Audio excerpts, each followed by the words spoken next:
Olá, querido jovem adventista, seja bem-vindo a mais um estudo da lição Mensagens. Gente, lição de terça-feira só... Olha aqui, ó. Olha aqui. Sem nem mais lugar. Aí eu fui escrever aqui na parte de segunda, que eu deixei em branco porque eu escrevi num papel que eu vou colar aqui. A situação é essa, né? A gente escreve até não ter mais lugar. Gente, o tema de hoje, terça-feira, 28 de março, a mulher e o remanescente. Então a gente vai aí pegar a Bíblia, né, e Apocalipse 12, a gente vai analisar algumas questões aqui. A primeira coisa que tem que ficar clara, que eu já conversei com vocês ontem, é que o Apocalipse é um livro de símbolos. E para isso você tem que pegar a visão de entender, você tem que estudar, tem que pesquisar, né? Não tem que ficar só na superficialidade, a gente tem que ir mais profundo. E aí o que acontece? Apocalipse 12 tem uma linguagem de guerra. A gente viu ontem a batalha no céu. A guerra que aconteceu no céu, uma guerra física que aconteceu no céu e ocasionou a expulsão de Satanás e a terça parte dos anjos, certo? Então aqui no Apocalipse a gente vai ver diversos verbos e, né, as palavras que são utilizadas aqui é linguagem de guerra mesmo. Você quer observar aqui uma das questões? Tem aqui, ó, no versículo 4, por exemplo, diz que o dragão estava querendo devorar o filho da mulher. Aí no versículo 6 diz que a mulher fugiu para o deserto. Aí no verso 7 diz que o dragão e os seus anjos lutaram, mas não conseguiram sair vitoriosos. Então sempre vai ter essa linguagem, esses verbos assim, que denotam luta, que denotam guerra, tá?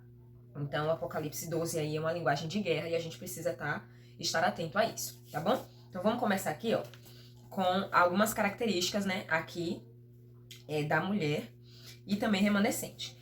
Pega a Bíblia, tá? Que a gente não estuda a lição sem Bíblia, não. Minha Bíblia tá aqui, ó. Pega a Bíblia. Vou botar um post-it aqui que eu já vou escrever aqui na estante. Apocalipse 12 começa assim. Viu-se grande sinal no céu.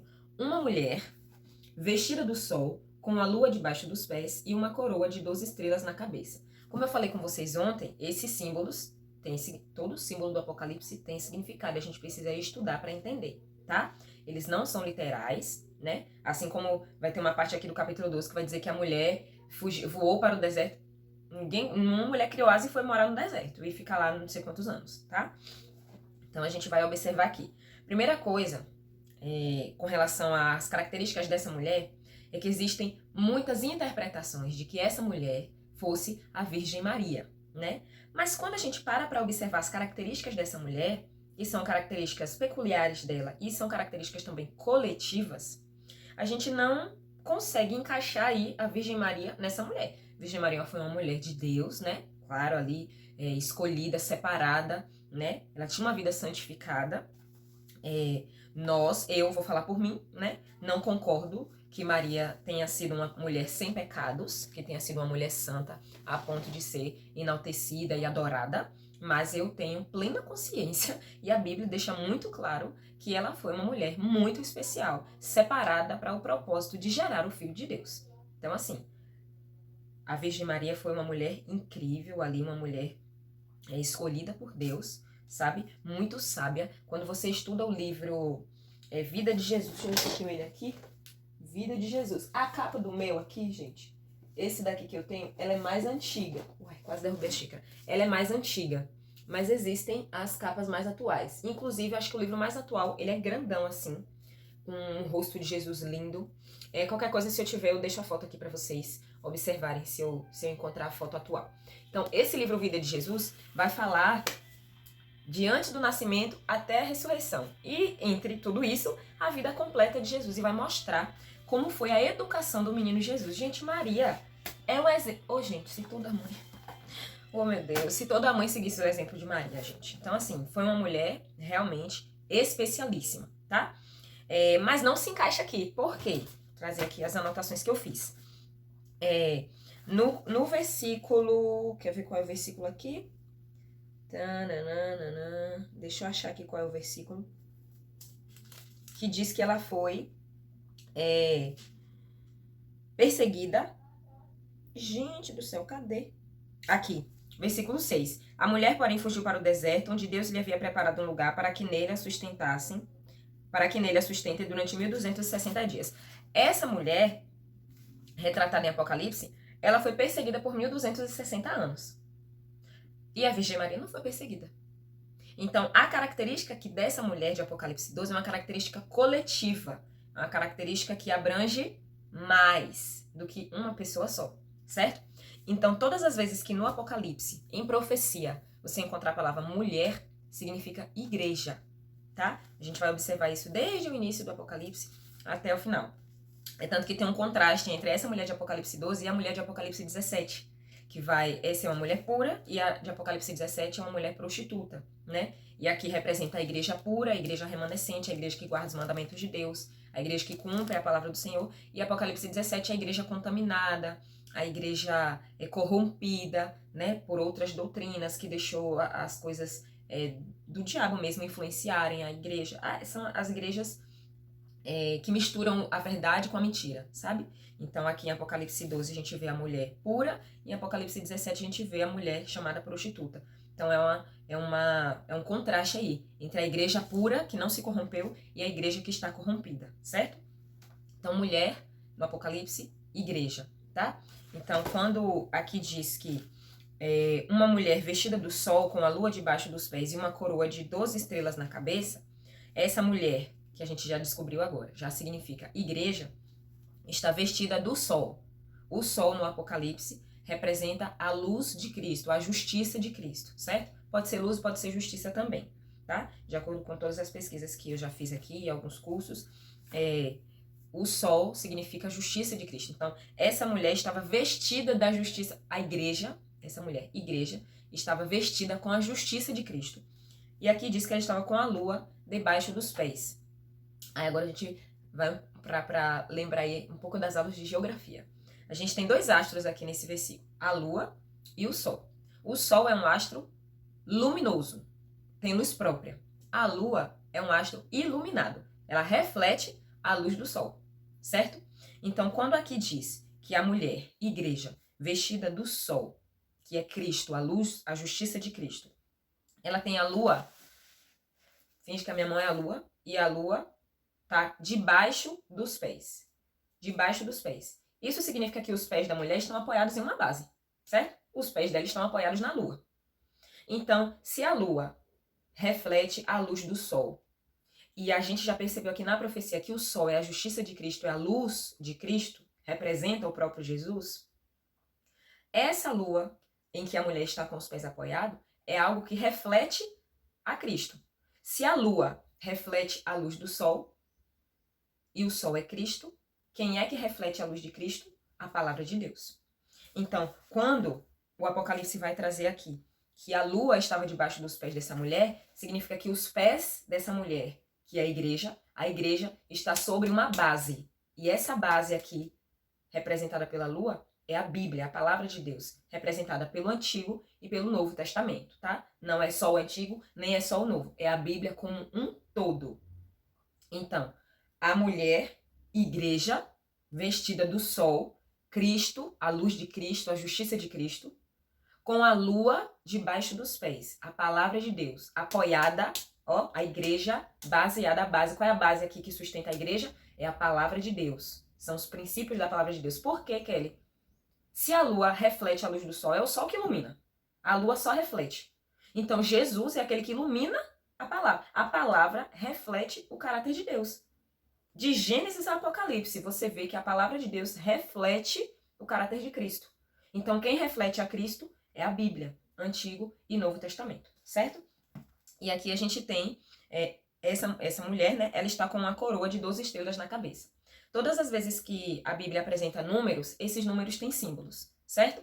Por exemplo, número 7 significa perfeição, número 10, se eu não me engano. Número 10 significa o mínimo. Todas as vezes que aparece 10 na Bíblia, mínimo. Número 7, perfeição.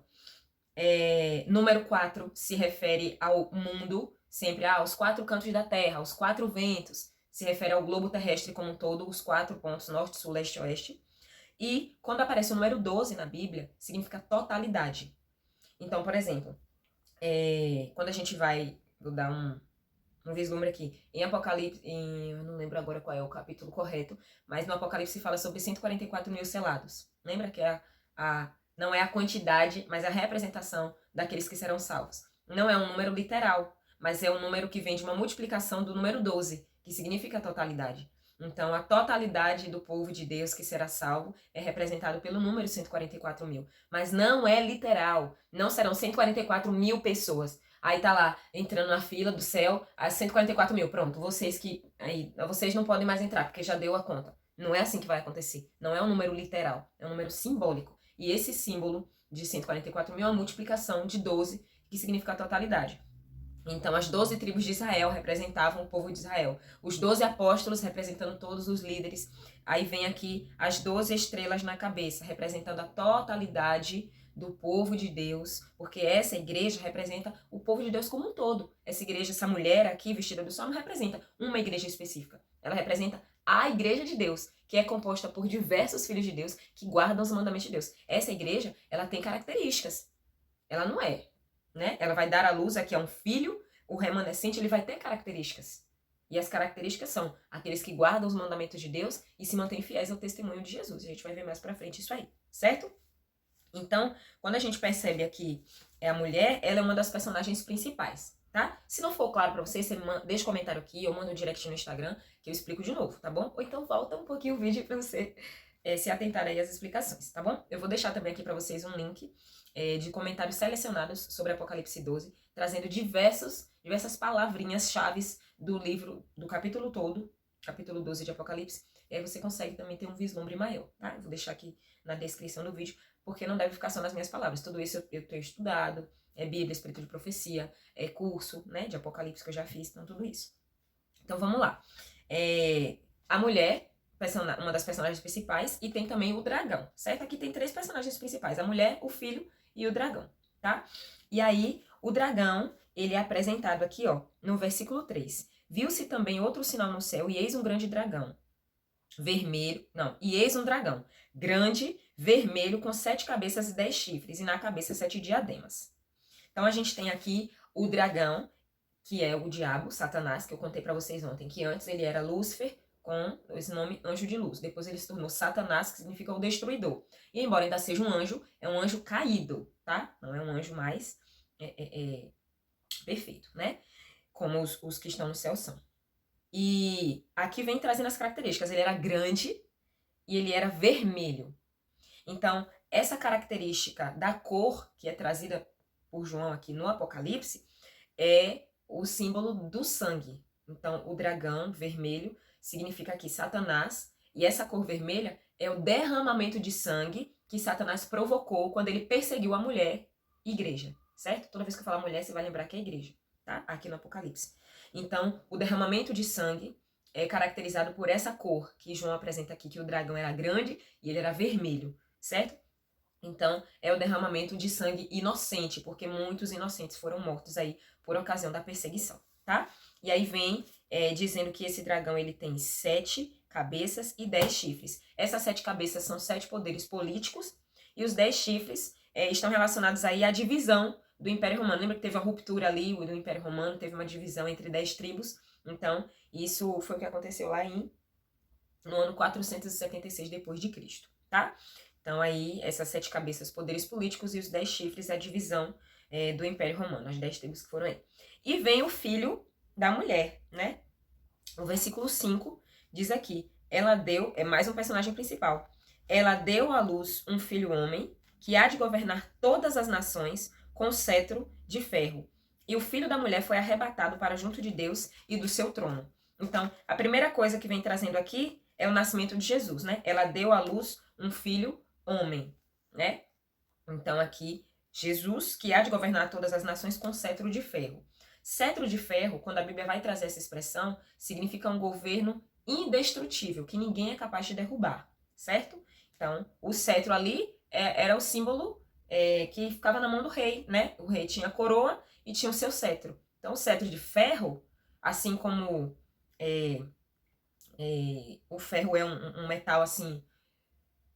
Como é que eu consigo achar uma palavra? Eu não sei se a palavra indestrutível seria, mas assim, é um metal muito forte, né? Então, quando a Bíblia vai trazer aqui cetro de ferro, eu não tenho conhecimento sobre metais, tá? Mas é algo muito forte, né? Tanto que, por exemplo, a gente usa muito a expressão quando uma pessoa... Eu não sei se usa essa expressão ainda hoje, eu não sou tão nova assim, mas na minha época de adolescente, de criança e adolescente, quando alguém caía, que não se machucava, que batia a cabeça e não ficava nenhuma marca, nem nada, falava, eita, fulano é testa de ferro. Porque não amassava, não ficava, né, nenhuma marca, assim, não subia um galo, alguma coisa do tipo. Então, o ferro é sempre representado como algo muito forte, né? Então, o cetro de ferro simboliza um governo, um reino que é indestrutível, que nenhum outro reino, que nenhum outro ser é capaz de destruir, certo? E aí vem outra característica aqui ainda no verso 5, que diz que o filho da mulher foi arrebatado para junto de Deus e de seu trono. Isso aqui já é o relato da ascensão de Jesus e da entronização de Jesus, né? A gente tem até um salmo, eu não vou lembrar agora o número do salmo, mas tem um salmo que vai dizer lá, abram-se os portais para que entre o Rei da Glória. E aí tem ali entre os anjos, né? Quem é este Rei da Glória? E eles respondem, Jesus, ele é o Rei da Glória. Esse salmo é o salmo da entronização de Jesus, porque depois que ele ressuscita, passa aqui ainda um tempo com os discípulos e ascende aos céus, o sacrifício dele foi aceito. Então ele é entronizado, ele volta ao trono de onde ele saiu para vir morrer em nosso lugar. Então, essa parte aqui do versículo 5, quando diz que ele foi arrebatado para junto de Deus e de seu trono, é quando Jesus ascende aos céus depois da ressurreição e é entronizado, certo? Depois que o sacrifício dele é aceito por toda a humanidade, tá bom? Deixa eu ver mais aqui para onde é que eu vou continuar. Fiz as anotações aqui de um lado e de outro. Pronto, então a gente já tem aí esses três personagens principais, né? A mulher, o filho da mulher, que é o descendente ou remanescente, e o dragão. E aí a gente tem aqui, na continuação, você percebe que o Apocalipse 12 ele vai trazer ali uma narrativa que vai mostrar o que está acontecendo aqui na Terra e depois volta para o céu. Porque do versículo 1 até o 6 fala sobre a perseguição que Satanás fez à igreja e tudo mais. Aí quando chega no verso 7 diz, então estourou a guerra no céu. Entende? Só que assim, essa guerra no céu foi antes de tudo isso acontecer. Porque essa mulher vestida do sol, essa igreja que é perseguida, isso foi depois que Lúcifer foi expulso do céu, né? Então a narrativa vai ficar fazendo essa oscilação, terra e céu. Então aqui vai falar, então estourou a guerra no céu, Miguel e seus anjos lutaram, e aí foram expulsos, e vem o versículo 12, que diz assim, ai da terra e do mar, porque o diabo desceu até vocês, cheio de fúria, sabendo que pouco tempo lhe resta. Então o diabo desceu, foi expulso do céu com a terça parte dos anjos, e realmente cheio de fúria, né? Tem até uma parte aqui, no versículo 4, que diz que a sua cauda arrastou a terça parte das estrelas do céu, as quais lançou para a terra. A cauda, aqui no Apocalipse, simboliza a mentira, porque quando diz que a sua cauda arrastou a terça parte das estrelas, foi com a mentira que Satanás convenceu a terça parte dos anjos a se rebelarem contra Jesus Cristo e o governo de Deus. Então a cauda aqui é representada pela mentira. Com a sua cauda, com a sua mentira, Satanás arrastou a terça parte das estrelas. Estrelas no Apocalipse simbolizam os anjos, tá? Então, ele arrastou aí a terça parte dos anjos do céu e eles foram expulsos junto com Satanás. Então, ele não veio sozinho, ele veio com a terça parte dos anjos, que agora eles, assim como Satanás é um anjo caído, esses anjos também são os demônios, né? E quando a gente vai observar a terça parte de um todo é pouca coisa. Mas quando a gente para analisar que Apocalipse 5:11, se eu não me engano, vai dizer que o exército de anjos de Deus é composto por milhões de milhões, milhares de milhares e miríades de miríades, a nossa mente não consegue imaginar que quantidade é essa. Então imagine a terça parte de milhões de milhões. Você tá achando que é pouco demônio que tá nessa terra? Não é pouco não, querida. Não é pouco não. E se você for estudar sobre espiritualismo, você vai descobrir sobre o satanismo, você vai dizer, não é para você estudar. Peraí, calma. Se você procurar entender um pouco sobre o que acontece ali, espiritualismo, satanismo, você vai descobrir que tem um demônio para cada... Gente, a inteligência que Satanás tinha no céu, ele usa agora para o mal. Entende? No livro Primeiros Escritos, Ellen White ela vai dizer que ela teve uma visão de Satanás. E ele estava com o queixo apoiado assim sobre a mão esquerda. E isso me faz lembrar de uma estátua que tem aí, não sei quem é o escultor da estátua, não sei. Mas tem uma estátua que é bem assim, né? Um homem assim. E ela diz que ela observava as feições dele, né? Que embora ele ainda tenha feições de anjo, são feições com o rosto degradado pelo pecado, pelo mal que ele carrega com ele. E que a testa, ela observando a fisionomia de Satanás, e que a testa dele era muito larga. E essa testa larga simboliza a inteligência que ele tinha. Então, ele não deixou de ter inteligência. A diferença agora é que a inteligência dele é para maquinar o mal. E ela fala que ela chama, né, de inteligência satânica, que é aquilo que ele usa para distanciar as pessoas de Deus e fazer as pessoas acreditarem que elas podem alcançar uma posição mais elevada do que aquela onde elas já estão, né? O orgulho, a cobiça, a vaidade, que foi aquele pecado original do céu, Satanás tenta transferir para nós hoje. Então, a gente viu aí eu trouxe aqui para vocês, né, alguns significados dessas palavras, porque quando você lê o Apocalipse, você tem que ter compreensão de tudo isso. Você não pode ler o Apocalipse pensando a sua cauda arrastou até essa parte das estrelas. Por que tá falando de cauda? Porque tá simbolizando o dragão. O dragão tem cauda. Você tá trazendo um animal, ele não vai falar que o dragão com a sua mentira. Não. João trouxe símbolos. Então, se é um animal, o que esse animal tem? Ele tem uma cauda. E com essa cauda, ele arrebata a terça parte das estrelas. Entende? Então, a cauda é a mentira. E quando você lê, você tem que entender isso. Que com a sua mentira, Satanás arrastou a terça parte das estrelas. Quem são as estrelas? Os anjos. A terça parte dos anjos do céu, que foram expulsos. Então, ele tá aqui com a comitiva da terça parte, 1/3 de milhares, que você não tem como calcular. Então é muito demônio, meu filho. Então a gente tem que estar rodeado dos anjos de Deus, porque tem demônio para... Claro, tem muito mais anjos de Deus do que demônios, mas o poder dos demônios também é muito grande. Ele só não é maior que o poder de Deus, porque eles são subordinados, né? Eles fazem aquilo que só lhes é permitido. Então, a gente vê aí essa oscilação entre a batalha que acontece no céu e vem para a terra e começa então a perseguição nesses 1260 dias, que vai dizer aqui que a mulher fugiu para o deserto, né? Tudo símbolo. A igreja foi preservada por um período de tempo durante esses 1260 dias. Esses 1260 dias representam um período ali de grande perseguição da Inquisição, que vai do ano 538 depois de Cristo até o ano de 1798 da nossa era, né? Então foi um período ali do derramamento do sangue inocente. Lembra a cor vermelha do dragão? O derramamento de sangue inocente, muitos cristãos mortos. Um período em que a Bíblia foi proibida, muitas Bíblias escondidas. A Inquisição mesmo ali, né? A perseguição foi muito forte naquele período. E quando a gente fala sobre perseguição, a gente sabe que tudo aquilo que aconteceu no passado, né? São profecias de dupla aplicação. Vai acontecer novamente. As pessoas, elas têm muito medo quando elas estudam, leem o Apocalipse. Eu falo dos próprios cristãos mesmo. Tem muito medo da perseguição, do que vai acontecer, e esquecem da maravilha que é a providência de Deus. A Bíblia deixa muito claro aqui. A mulher fugiu para o deserto, onde Deus lhe havia preparado um lugar para que nele a sustentasse durante 1260 dias. Olha, duas palavras muito importantes aqui. Duas expressões. Deus havia preparado um lugar. E outra expressão, para que ele a sustente. Então, a gente observa que a perseguição aconteceu, tudo isso aconteceu, mas Deus, ele não estava inativo.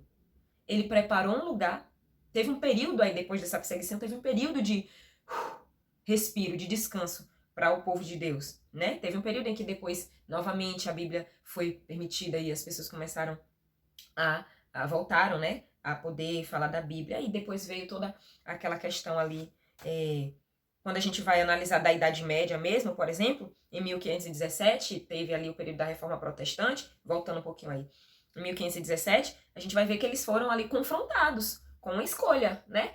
Nesse último trimestre, no primeiro trimestre desse ano, a gente estudou sobre fidelidade, a gente viu que a fidelidade é uma escolha.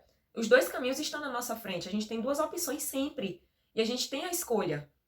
Quando a gente fala aqui sobre a batalha no céu, o grande conflito que está na terra, a gente tem uma escolha. A meditação de hoje até casou com a lição da Escola Sabatina, a meditação jovem. Se você não tem a sua, corre para adquirir a meditação jovem 2023, inverso. A meditação de hoje fala sobre crise de identidade e fala sobre dois caminhos, que não existe neutralidade. Quando você precisa seguir algo, você não tem que ficar em cima do muro, meio lá, meio cá. Você tem que ou ir para um lado ou ir para o outro. E a gente estudou ontem aqui que nesse grande conflito não existe neutralidade. Na batalha no céu não houve neutralidade. Uma parte dos anjos se rebelou e outra parte permaneceu com Jesus, com Deus, com o Espírito Santo. Então não teve ninguém que ficou no meio, em cima do muro. Não. Não, um pouco aqui, um pouco ali. Não teve isso.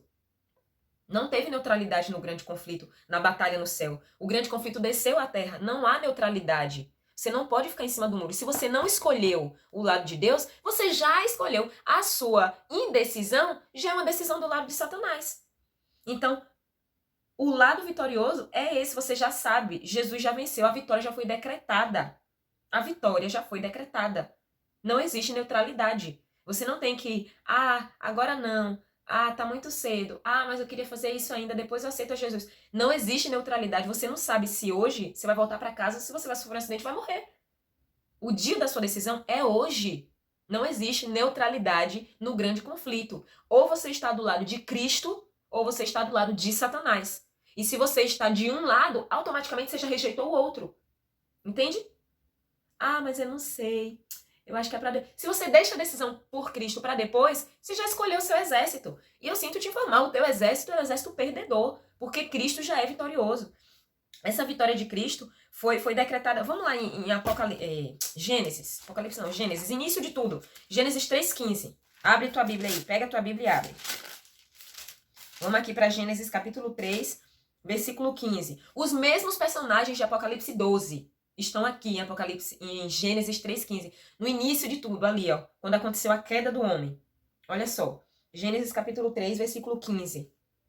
Porém, inimizade entre você e a mulher, entre a sua descendência e o descendente, outro personagem, o descendente dela. Este lhe ferirá a cabeça e você lhe ferirá o calcanhar. Esse texto é um texto decorado, muitas pessoas sabem, porque quando o homem pecou, e aí Deus disse, porém inimizade entre ti e a mulher. Para quem foi dirigido esse texto? Você não pode ler um verso isolado da Bíblia e tentar entender. Você tem que ler o contexto como um todo. Essa fala de Deus começa no versículo 14. Para quem foi que Deus disse, porém inimizade entre ti e a mulher? Olha aqui. Então o Senhor disse à serpente, versículo 14. Por causa do que você fez, você é maldita entre todos os animais domésticos e entre todos os animais selvagens. Você rastejará sobre o teu ventre e comerá pó todos os dias.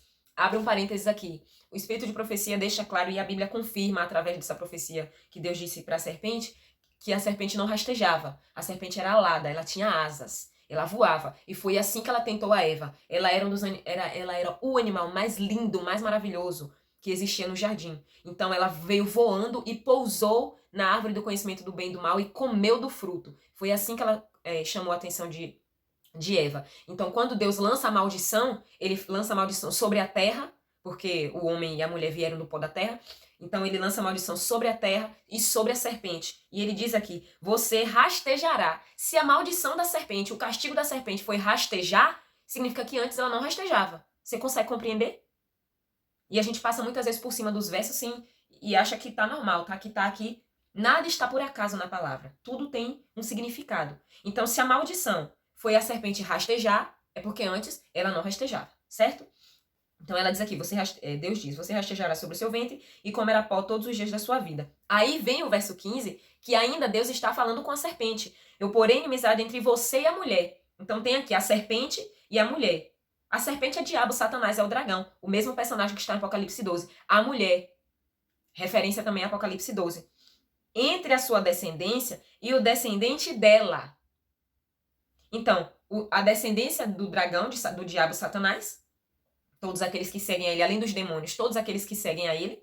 Então, todo mundo que segue o diabo é inimigo de quem segue a palavra de Deus, né? O descendente dela. Este lhe ferirá a cabeça e você lhe ferirá o calcanhar. Olha aqui a vitória de Cristo decretada. Quem ferirá a cabeça? Este é quem? O descendente da mulher, o filho da mulher. Jesus Cristo iria ferir a cabeça da serpente, enquanto a serpente só ia ferir o calcanhar. Qual foi a ferida no calcanhar de Cristo? Foi o Calvário, foi a cruz, foi a morte de Jesus. Mas qual foi a ferida na cabeça? Que muitas outras versões dizem, ele esmagará a cabeça da serpente. Foi quando Jesus ressuscitou e decretou fim sobre a morte. Decretou o fim sobre o governo de Satanás, porque ele veio aqui para quê? Para trazer a morte. O evangelho de João diz que o diabo veio para roubar, matar e destruir. Então, o salário do pecado é a morte. Com o pecado veio a morte. A morte passou a todos, porque todos pecaram, é o que diz Romanos. Então, aqui, Jesus iria ser ferido no calcanhar, ia ser morto, mas ele esmagaria a cabeça da serpente. Esmagaria. Acabou para a serpente. Jesus ressuscitou. E através da ressurreição de Jesus, ele derrotou para sempre Satanás. Ele recebeu aí a vitória sobre a morte. Ele deu a todos nós a vitória sobre a morte. Então Jesus venceu a morte. E todo aquele que aceita Jesus pode até passar pelo sono da morte, mas ressuscitará e receberá a vida eterna. Então, a vitória de Cristo foi decretada no início de tudo, lá no Gênesis. No Gênesis, a profecia da vitória de Cristo já estava aqui, decretada. Ele venceu. Então, muitas pessoas ficam com medo, desesperadas. Ai, porque a perseguição... Eu já vi cristão dizer assim, ai, mas Deus sabe que eu não vou aguentar, então ele vai me fazer morrer antes. Pelo amor de Deus, que falta de fé é essa? Quer dizer que o mesmo Deus que sustentou a mulher, que protegeu a mulher da perseguição, não é o mesmo Deus que pode proteger a gente, seu povo? Gente, o Espírito de Profecia diz, o Senhor vai proteger o seu povo, vai sustentar o seu povo. Quando o seu povo precisar fugir para os lugares distantes, fugir da perseguição, quando vier mesmo o decreto de morte pelo qual nós vamos passar, o povo de Deus vai ser protegido, sustentado, os anjos do Senhor. Gente, nós vamos ser amparados pelos anjos. E os cristãos estão com medo da perseguição e esquecem que o mesmo Deus que protegeu a igreja naquele período da perseguição é o mesmo Deus poderoso que vai proteger a igreja quando a perseguição do fim dos tempos vier. E por que o medo? E por que o desespero? E por que o desejo de morrer antes da perseguição? Por que não o desejo de passar pela perseguição e dizer assim, não, eu estou disposto a passar pela perseguição. E se for necessário morrer, se for necessário não, que vai ser necessário, muitos vão morrer. Então, quando eu for confrontada, por que muitas pessoas dizem, quando eu for confrontada entre guardar os mandamentos de Deus e negar os mandamentos de Deus, eu prefiro morrer do que negar a Deus. Por que muitas pessoas não dizem isso? Porque focam na perseguição e tiram o foco do Deus poderoso que amparou a igreja naquele tempo da perseguição. E é o mesmo Deus que vai amparar a igreja nos tempos finais. Colocam os olhos no que Satanás faz e esquecem do que Deus faz. É tanta gente que vive se lamentando, lamuriando pelo que Satanás faz. Ah, porque a dificuldade, porque as lutas, porque as provações. Olhe por mim, porque eu tô sendo tentado, porque tá acontecendo isso. E coloca tantos olhos no que Satanás faz, e é isso que ele quer. Que você olhe tanto para o que ele faz, que você esqueça o que Deus é capaz de fazer. Deus é mais poderoso que Satanás, gente. E as pessoas parecem que esquecem disso. Pelo amor de Deus. O mesmo Deus que protegeu a igreja naquele período é o mesmo Deus que vai proteger a igreja no fim dos tempos. Não precisa ter medo da perseguição se você confia no Deus poderoso que você tem. Então, a gente pode enfrentar a morte com certeza de que se estivermos agarrados a Deus, cumprindo os mandamentos da sua palavra, vamos voltar lá para Apocalipse 12, ele deixa claro, o remanescente fiel, olha o verso 17, o dragão ficou irado contra a mulher, a gente já sabe, o diabo ficou irado contra a igreja e foi travar guerra com o restante da descendência dela, ou seja, os que guardam os mandamentos de Deus e têm o testemunho de Jesus. Se você se esforça para fazer a vontade de Deus, pede ao Espírito Santo, porque por nossa própria vontade a gente não faz a vontade de Deus, porque a nossa vontade é pecaminosa. Mas se você busca a graça de Cristo, que já foi derramado, o sangue de Jesus foi derramado por você, a graça, a misericórdia já está estendida sobre você. Você precisa aceitar e tomar posse disso. Se você guarda os mandamentos de Deus e se mantém fiel a Jesus, você tem que ter certeza que se no momento da perseguição você morrer, é só um sono e você vai ressuscitar. E as pessoas, elas esquecem das promessas maravilhosas que a Bíblia traz. O mesmo Deus que protegeu a igreja naquele período da perseguição. Muitos morreram? Muitos morreram, mas não foram todos. Muitos vão morrer? Muitos vão morrer, mas não vão ser todos. O Espírito de Profecia deixa muito claro. Deus vai proteger muitas pessoas e elas vão estar vivas e vão ver Jesus voltar. Não fica com medo da perseguição, não. Coloca os teus olhos fixos no Mestre Jesus, no poder de Deus, naquilo que Ele vai fazer. Não coloca os olhos naquilo que Satanás vai fazer, não. Coloca os teus olhos em Jesus. E não tem medo. Esse vídeo tá enorme, meu Deus do céu. Misericórdia. Quando a gente pede pro Espírito Santo falar, ele fala mesmo e eu não parei nem pra meia hora de vídeo já. Mas é isso, se você chegou aqui até o final, essa mensagem é pra você. Não fica com medo da perseguição, mas se agarra firmemente a Jesus. E tenha fé de que quando chegar o fim dos tempos, se for você, uma das pessoas que vai morrer pela causa de Deus, morra com o prazer de não negar a Jesus.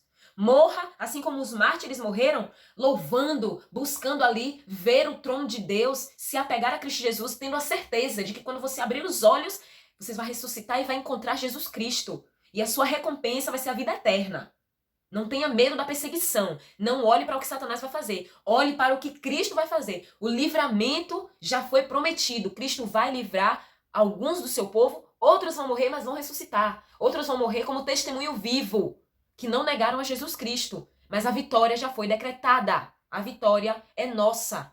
Se nós tomarmos posse, guardarmos os mandamentos de Deus e formos esse remanescente fiel, a vitória é nossa. A vitória é nossa. O tema dessa semana é o quê? Jesus vence, Satanás perde. A vitória já foi decretada. Então, se você escolheu Jesus, você fez a melhor escolha. Se você está em dúvida sobre Jesus, ser ou não o Senhor da sua vida, você já escolheu o lado perdedor, tá? Mas o meu desejo é que você tenha escolhido o lado de Jesus, o lado vencedor, tá? Então, vamos encerrar esse vídeo aqui para não ficar grande demais. Mas, como eu digo sempre aqui, o nosso estudo não é superficial, o nosso estudo é profundo. E eu oro antes de fazer a gravação dos vídeos e eu peço ao Espírito Santo, se eu não lembrar de algo e o Senhor quiser falar, fale. Então, quando o Espírito Santo manda, só vai sair aqui, meu filho. Eu não planejei, mas Deus está falando, tá? Então, louvado seja Deus pelo estudo da sua palavra. Eu vou deixar aqui na descrição do vídeo o comentário selecionado de Apocalipse 12, que vai trazer vários vislumbres, assim, vários detalhes que você precisa ficar muito atento. Não daria para eu trazer todos esses detalhes no vídeo, mas estuda esse link que eu vou colocar aqui, tá? E a gente volta amanhã não, que amanhã é seu momento hipertexto, né? A gente volta na quinta-feira com o tema Aceitando a Vitória de Jesus, tá bom? Então Deus abençoe você. Compartilha esse vídeo aí com os teus amigos, aqueles que você sabe que estudam, que têm desejo de entender mais o Apocalipse, a palavra, que não se importam se o vídeo tem 30 minutos ou não, mas compartilha com estas pessoas para que eles possam também receber as orientações que o Espírito Santo trouxe para nós nesse dia, tá bom? Que Deus abençoe seu dia e até o próximo vídeo. Tchau!